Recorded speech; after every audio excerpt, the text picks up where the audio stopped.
one of those special people. She's one of the movie stars of the liberation movement. You know, she made a lot of sacrifices to get this country where it is today. You know, she's got sex appeal, she's pretty. She makes for good entertainment. I think there's no better fit than the character of Winnie Mandela and opera. I think those two, they are made for each other. I mean, her life is an opera, and that's essentially what grabbed us in terms of telling the story. But most importantly, the story is an education. It's important because it's a historical story, and it's a story that hasn't been told. People don't know their history. It's also an incredibly entertaining story. I think as a story arc we're weaving through, it's very much like a film screenplay the way it was written. She's a larger-than-life figure, and I mean, she was the voice of the country, and she articulated the aspirations for freedom of the vast majority of these people at a long stretch of time, over 20-something odd years, where our leaders were in exile or under banishment or in prison. I remember one interview that she gave and she was in Brantford. I mean, she said, there will be one man, one vote in this country, and Mandela will be president. I mean, that's almost prophetic for 1979, 1980. Mrs. Mandela, will there ever be one man, one vote in this country?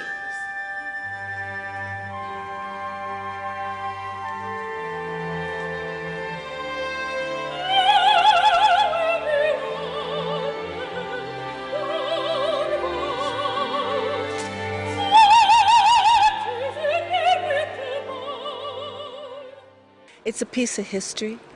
It's more theatrical. It's a contemporary, new, I call it a new musical opera. It breaks form. I come from a space of ritual. So there's a lot of ritual. It's a lot of drum, dance, song. It's bilingual. It's in English, Xhosa. I put on shows that I want to go see. And I know people, when they pay their money, they want to be entertained. This show could actually be on a Broadway stage, and people could come to it every night.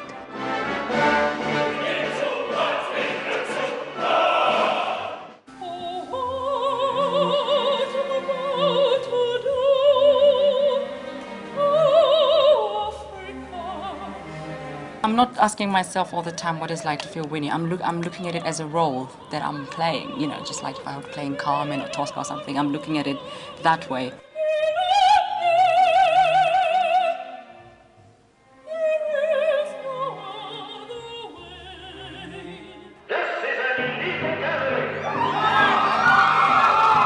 I remember when I was a baby and growing up in Soweto, there were raids happening in our house, but you know, at that age, you don't know. You just see people banging the door. You know that you have to run and hide under the bed or something.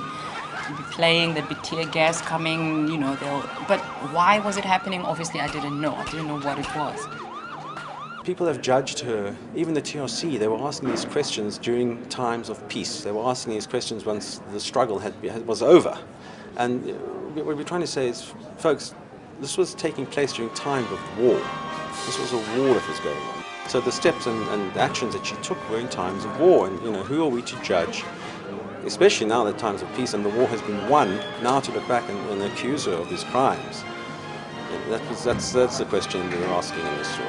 Who are we to judge?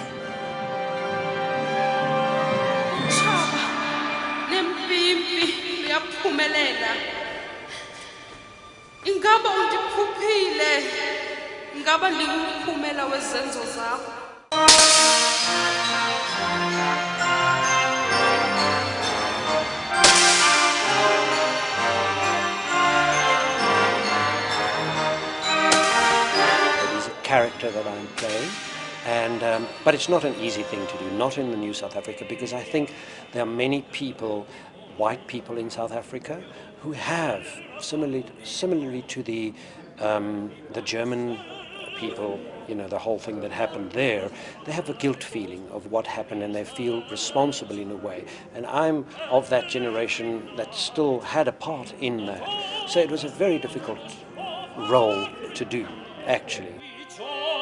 Christian prayer with these hands.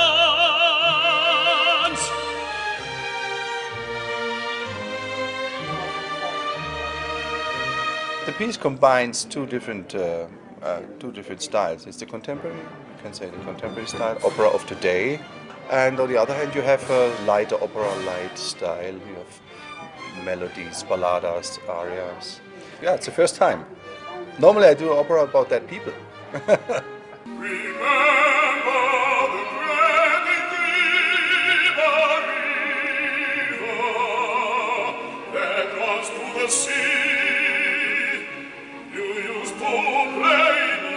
It's an education for myself because there are so many things which have been revealed while we were working with the director, that what happened during the time, because this whole thing is based on a true story. I was very blessed about it because this opera, I think it educates, it entertains and it informs at the same time.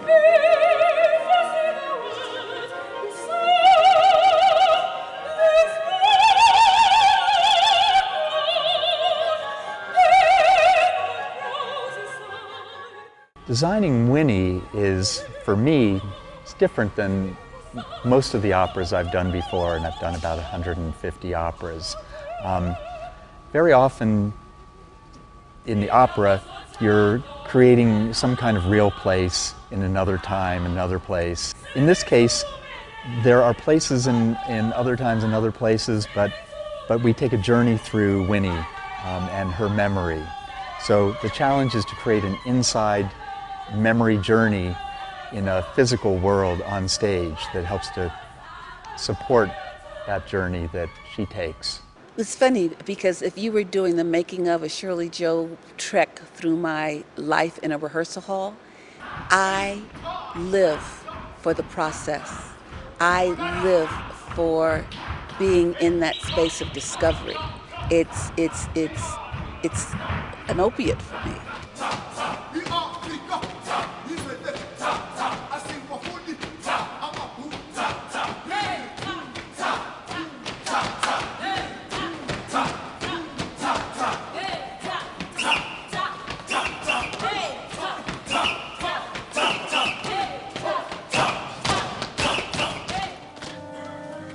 It's the first South African opera composed and orchestrated by a black South African composer. I think it's an important story that needs to get out.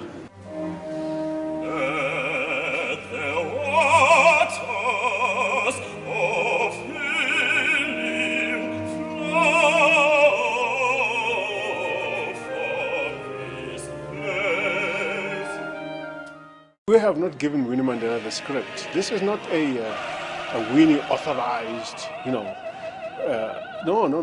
none of that.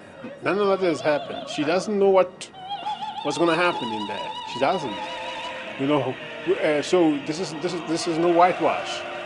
This is artists telling the Winnie Mandela story without anybody's intervention. Not even Winnie. She doesn't know what's going on. Serious.